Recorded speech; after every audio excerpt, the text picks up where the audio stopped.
What's up? Welcome to Models and Agents for Beginners, episode 48. It's May 24th, 2026. Let's break down today's coolest AI news so anyone can understand it. Let's go. This week, the big thread running through everything is that AI is stepping out of the chat window and into real tasks. Instead of just answering one question at a time, the tools are starting to plan, create, and even watch things for you in the background. The standout development came from Google, where they showed new agents that can organize events, send updates, and keep track of topics you care about while you go about your day. Think of it like hiring a super organized assistant who never sleeps and notices when something important happens without you reminding them. That shift matters because it moves AI from a helpful search bar to something that can actually handle parts of your school projects or creative hobbies.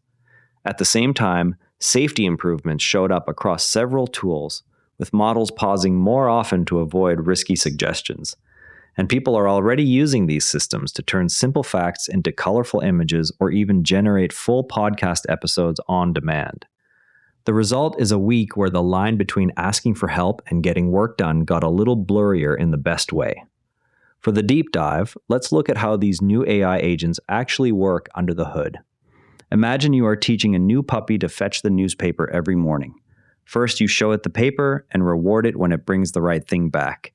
Then you add steps, like waiting by the door until the paper arrives and only going out at the right time. Over many repetitions, the puppy starts putting the whole routine together without you spelling out every single move. An AI agent does something similar when it watches your calendar, notices a deadline approaching, and decides to gather the right files or send a reminder. It has learned patterns from millions of examples, so it can chain small actions into a longer plan.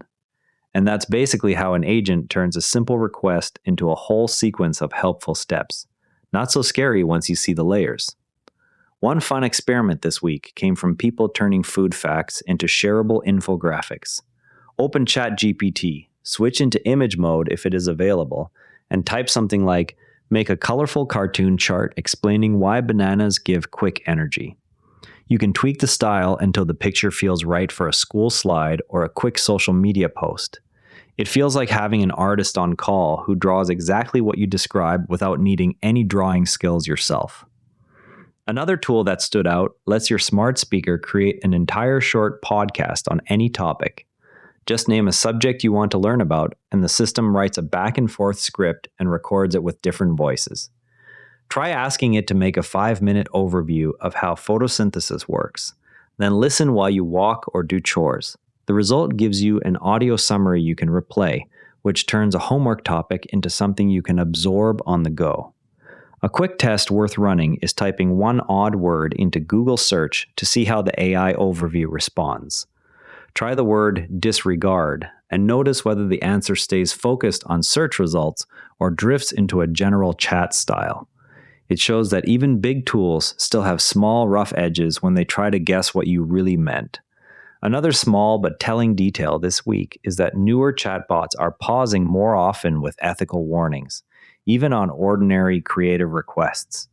It shows companies tightening safety rules so the AI avoids giving bad advice on things like health or crisis topics. Finally, a report noted that one well-known chatbot barely appeared in records of government AI use last year, which highlights how adoption can vary a lot between tools. These quick observations remind us that the field is still sorting out both the helpful features and the limits. And that's a wrap. If any of today's stories made you go, that's cool, go play with it. Curiosity is how every expert started. See you tomorrow. And if you'd rather watch than listen, find us on YouTube at Nara Network. Links in the show notes. This episode used AI voice synthesis of my voice. Editorial selection and analysis are my own.